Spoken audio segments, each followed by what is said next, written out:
안녕하세요. 구조에서 발표를 맡게 된 컴퓨터정보공학부 최민선입니다. 저희는 삼성 SDI를 선정하여 ERP 도입 사례에 대해 조사를 진행했습니다.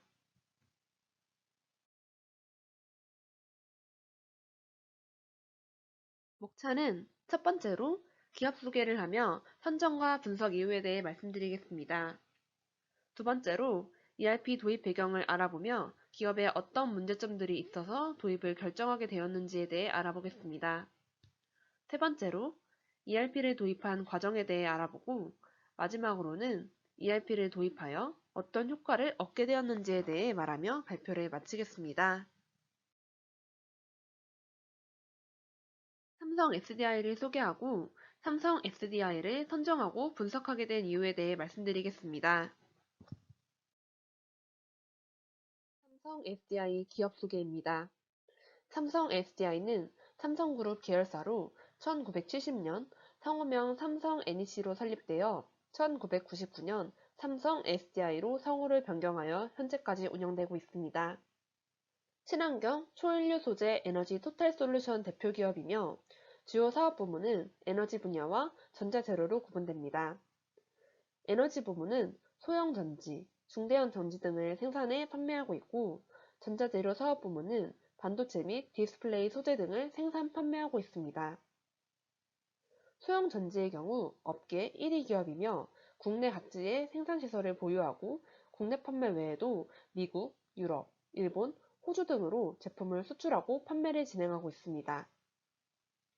이처럼 국내뿐만 아니라 해외에서도 14개의 생산법인, 6개의 판매법인 등 다양한 형태로 전 세계에 많은 네트워크가 형성되어 있습니다. R&D 분야에서는 배터리 연구소와 전자재료 사업부가 나란히 삼성전자소재 연구단지에 입주해 공동 R&D 시너지를 창출하고 있습니다. 삼성 SDI 연구개발 조직은 SDI 연구소, 소형전지 사업부, 중대형 전지 사업부, 전자재료 사업부 내에서 운영되고 있으며 각 부문 간 협업을 통해 글로벌 기술 리더십을 강화하고 있습니다. 배터리 분야에서는 2차전지 소재 연구개발 강화, 다양한 플렉서블 배터리 기술력 확보 등 기술적으로 높은 성과를 얻고 있으며 빅데이터 기반의 과학의 기술 인사 관리 시스템을 구축하여 생동하는 강한 연구개발을 구현할 계획입니다. 또한 국내의 대학 연구기관과 공동 협력하여 해외 연구개발 개점을 확대하며 삼성 전자소재 연구단지 내 관계사와의 협업을 통해 시너지를 창출하고 있습니다.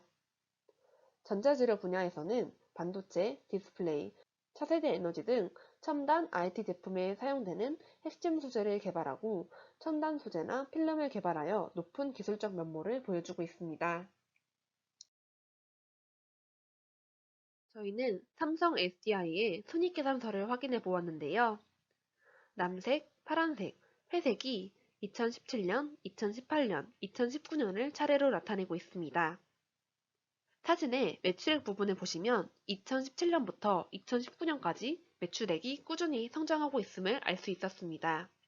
또한 작년인 2019년에 매출액이 약 10조 원, 매출 총이익 약 2조 2천억 원, 영업이익 약 4,600억 원, 당기순이익 약 4천억 원을 기록하며 지속 가능성이 있는 큰 기업이라고 판단할 수 있었습니다.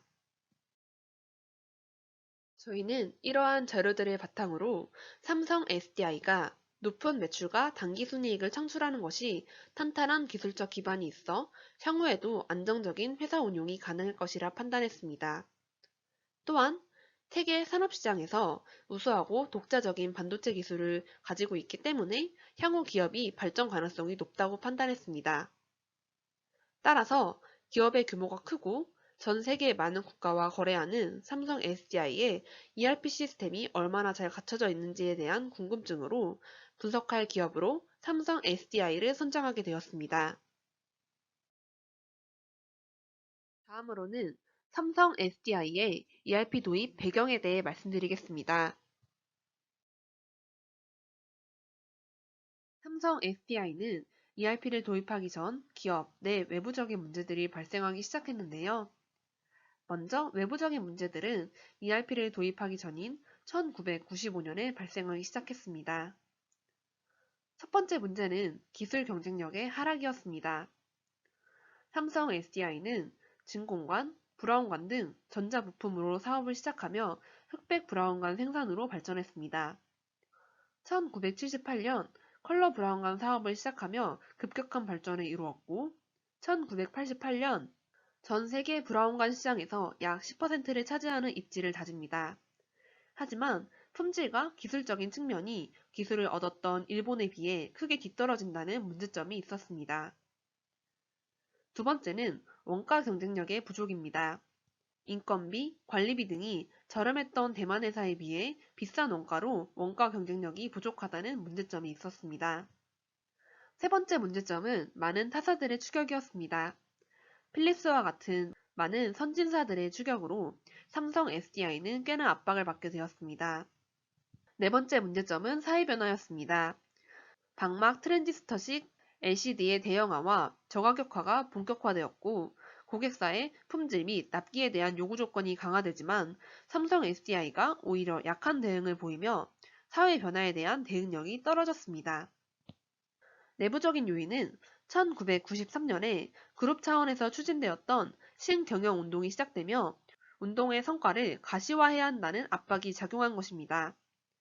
여기서 신경영 운동의 대표적인 사례는 7시 출근, 4시 퇴근 시행을 통한 질 위주의 변화, 구조 개혁의 성공, 어려운 환경에서도 고수익을 올리는 경영 시스템 구축 등을 통해 경영 시스템을 새로 구축하려던 운동을 말합니다. 이러한 신경영 운동에 대한 압박감도 내부적인 문제점으로 작용하게 되었습니다. 삼성 SDI는 이러한 문제점을 품질, 원가, 납기, 서비스 측면에서 프로세스 혁신 활동을 추진하여 해결하려 노력했습니다. 시스템 개발 방법론과 ERP 패키지 도입이라는 두 가지 선택지 중 ERP 패키지 도입을 선택하여 ERP를 도입하기로 결정합니다.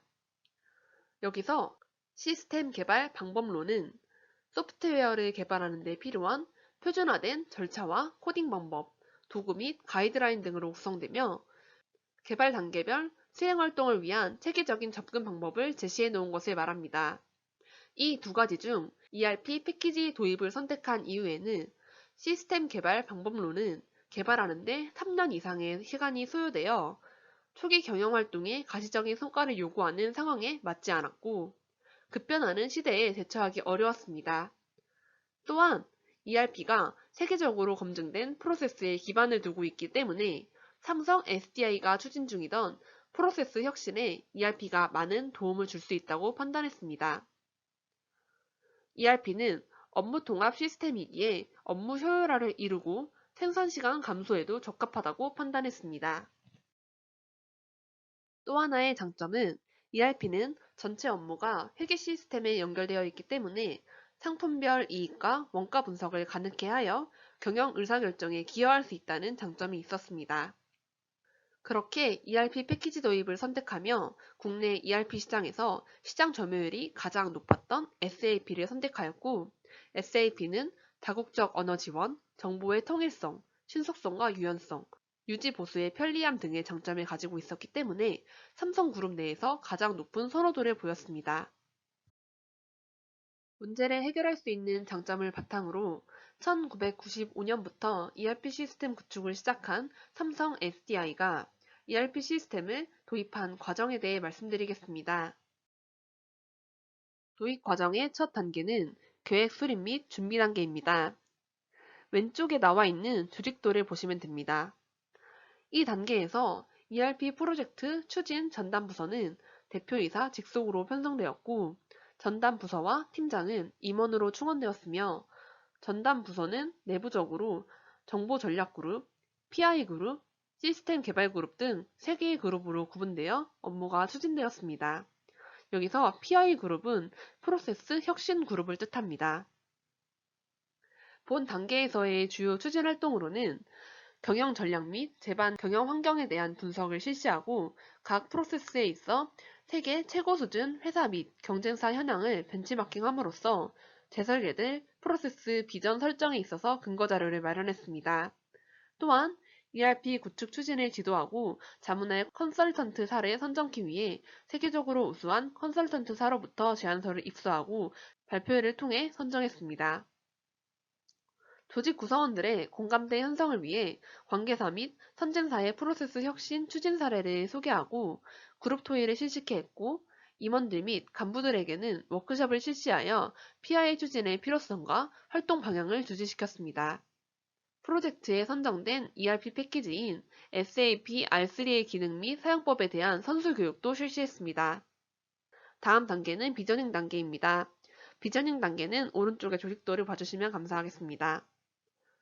비저닝 단계에서는 SAP R3 시스템의 기술적 및 기능적 요소를 심도 있게 파악함과 동시에 개발 언어를 익히고 모듈 분석서와 SAP R3 용어집을 작성했습니다. 구성원들에게 PI 활동 및 ERP 시스템 도입을 통한 조직 변화의 필요성과 변화 방향을 분명하게 인식하게 하고, 참여 의사의 본 프로젝트 수행에 관련된 기능 및 변화된 업무에 대한 실천 능력을 배양하기 위한 변화 관리 계획을 수립하고 본격적으로 추진했습니다. 특히 교육의 비중을 매우 크게 두어 프로젝트 전 과정에 걸쳐 지속적인 교육을 추진했습니다. 다음은 프로세스 재설계 및 매핑 단계입니다. 삼성 SDI는 프로세스 재설계 작업과 SAP R3 작업이 동시에 진행되었습니다. 따라서 PI팀은 SAP R3 시스템에서 제시한 To-B 프로세스 안과 지속적인 매핑을 실시하였습니다. 또한 단계별 전략 수립과 신프로세스에 부응한 조직 변화 방향을 제시했습니다. SAP R3 그룹은 케이스를 이용하여 현행 프로세스 분석 및 현행 프로세스 체인을 컨설턴트들과 검토 평가하여 To-B 프로세스 체인을 작성하고 시나리오를 선정했습니다. SAP R3 그룹은 SAP R3 기능과 재설계된 To-B 프로세스와 매핑 결과의 갭을 분석하여 지원되지 않는 부분을 추가 개발 또는 수정하거나 타 시스템과의 인터페이스 및 데이터 변환 방안을 결정, 추진하였습니다. 또한 요구되는 조직 전반의 인프라를 정비하기 위한 작업을 본격화하였습니다. 왼쪽 그림과 같이 SAP R3 시스템을 엔지니어링 CIM과 연계하기 위해 이 CIM 그룹을 조직에 추가하고 PP 모듈에서 요구되는 각종 생산 데이터의 효과적인 확보 및 입력을 위한 전사표준 POP와 전 공정 관리 표준을 구축하기 위한 표준 POP 그룹을 추가했습니다. 또한 7개의 프로세스 주 모듈에 대한 시스템 개발 그룹과 컨설턴트 요원을 배정했습니다. 다음은 적용 준비 단계입니다. 오른쪽을 보시면 통합 전 테스트, 통합 테스트, 파일럿 테스트, 최종 기능 테스트 등 4단계로 실시하였음을 알 수 있습니다. SAP R3 시스템을 현지화하기 위한 프로그램을 제외한 뒤 정보 선택의 정확성을 검증하고 각종 트랜스액션에 대한 문서들이 제대로 형성되었는지 확인했습니다. 테스트 과정에서 문제가 발생하면 별도의 테스트 환경에서 해결책을 모색하고 테스트는 계속 진행했습니다. 적용 준비 단계를 좀 더 세부적으로 살펴보겠습니다. 프로세스 혁신과 신정보 시스템의 도입을 동시에 추진하며 기존에는 PI팀과 SAP R3팀이 구분되어 작업을 진행했지만 지속적으로 상호 협의해 나가는 메커니즘을 설정하였습니다. 그 결과 SAP R3 적용 방안 및 적용 가능 범위를 보다 조기에 파악함과 동시에 SAP R3 추진팀에서 제시하는 안을 PI팀이 도출한 프로세스 설계안과 비교하여 이상적인 설계안을 채택함으로써 프로세스 설계를 보다 합리화하고자 했습니다. 또한 테스트를 진행하는 동안 지속적으로 기존 정보를 신프로세스에 맞게 전환시키며 미리 설정한 데이터 규칙에 따라 현행 데이터를 정비하였고, 불필요한 데이터를 식별, 삭제하였으며 필요 시기에 데이터 전환 프로그램을 이용해 시스템을 업로드하였습니다. 또한 오픈 이슈 관리 체계를 구축, 운영해 나가는 과정에 역점을 크게 두었으며 신프로세스 및 SAP R3 실무 매뉴얼을 작성함과 동시에 사용자 교육을 추진하였습니다.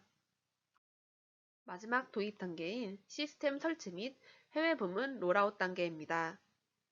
SAP R3 시스템이 현업에 설치 가동되기 시작한 것은 97년 4월부터이고 12월까지는 시스템의 안정화 작업에 주력하였습니다.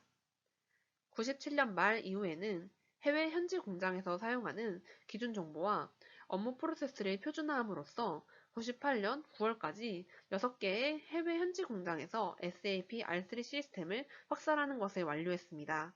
현재 ERP 시스템을 통해 경영 의사결정의 기동성과 합리성을 제고할 수 있는 관리 정보 창출 및 활용에 역점을 두고 있으며, 아울러 회사가 추구하고 있는 세계화 전략을 효과적으로 실행할 수 있도록 글로벌 통합의 적정화를 추진해 나아가고 있습니다. 추가로 빅뱅 방식을 채택하여 조직 전체 프로세스들에 대해 동시에 재설계를 행하고 SAP R3 전 모듈을 한꺼번에 구현하는 빅뱅식 접근을 하였습니다. 이러한 접근 방법에 의해 조직 내 업무 절차에 대한 부분 최적화가 아닌 전체 최적화를 기하는 데 역점을 두었고, 실무적으로도 일부 모듈을 먼저 구현한 후 다른 모듈을 구현해 나갈 경우 발생할 수 있는 중복 작업 혹은 재작업의 가능성을 최소화시키고자 하였습니다. 지금까지 삼성 SDI의 ERP 도입 배경과 과정을 알아보았습니다. 마지막으로 ERP를 도입한 후 얻게 된 효과에 대해 말씀드리겠습니다. ERP 시스템 도입으로 얻은 첫 번째 효과는 GSMA라 불리는 원가관리 회계 시스템을 구축하여 투명 경영 및 스피드 경영을 실현한 것입니다. 삼성 SDI는 ERP 시스템을 근간으로 하여 GSMA를 구축함으로써 이전의 독립적인 시스템들과는 다른 통합관리체계를 구축하였습니다.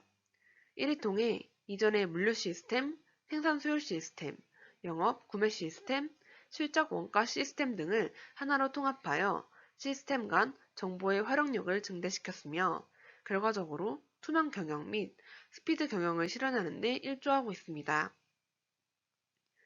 아래에 GSMA 구축성과 표를 보시면 GSMA를 구축함으로써 고객 주문 응답 시간은 30일에서 1일로, 수주 출하 리드 타임은 60일에서 9일로, 재고 보유일 수는 40일에서 7일로, 신제품 개발 기간은 18개월에서 10개월로, 월차 마감일은 12일에서 2일로 감소한 것을 확인할 수 있었습니다. ERP 시스템 도입으로 얻은 두 번째 효과는 삼성 SDI의 수주출하 업무 프로세스가 재정립되었다는 것입니다. 고객 주문에 대한 약속의 속도와 신뢰도가 향상되며 신규 거래 성사율이 높아졌으며, 고객의 생산 라인에 JIT 체계로 조달이 가능해지며 유연성과 기민성이 향상되었습니다. 여기서 JIT 체계란 Just in Time의 약자로 제조 공정 시간을 단축하기 위해 필요한 재료를 필요한 때에 필요한 양만큼만 만들거나 운반하는 것을 이야기합니다. 또한 고객 주문에 대한 추적 관리가 가능해졌고 재고가 감축되며 이자 절감의 효과를 얻을 수 있었습니다. 업무 처리 속도가 향상되며 결산 리드 타임도 15일에서 5일로 단축되는 효과를 얻을 수 있었습니다. ERP 시스템 도입으로 얻은 세 번째 효과는 매출의 증가입니다.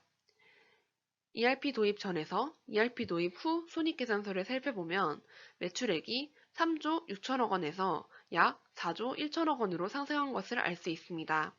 또한 기업 소개 때 살펴본 손익계산서를 기억을 해본다면 2019년에 매출액은 약 10조 원으로 이 이후부터 현재까지 꾸준한 상승이 이어져 오고 있다는 것을 알 수 있습니다. 이처럼 삼성 SDI는 ERP를 도입하며 통합관리 회계 시스템을 구축하고 수주 출하 업무 프로세스를 재정립할 수 있었습니다. 이를 통해 정보를 통합하여 활용력이 증대되고 투명 경영 및 스피드 경영을 이룰 수 있었습니다. 빠른 업무 속도를 통해 고객의 신뢰도와 거래 성사율이 상승했으며, 이는 삼성 SDI의 매출액의 향상으로 나타났고, 이는 지금까지 꾸준한 상승으로 이어지고 있습니다. 따라서 저희 조는 삼성 SDI가 ERP 도입의 성공 사례라는 결론을 도출할 수 있었습니다. 이는 자료를 참고한 참고 문헌의 출처입니다. 이상으로 구조의 삼성 SDI ERP 도입 사례에 대한 발표를 마치겠습니다. 경청해주셔서 감사합니다.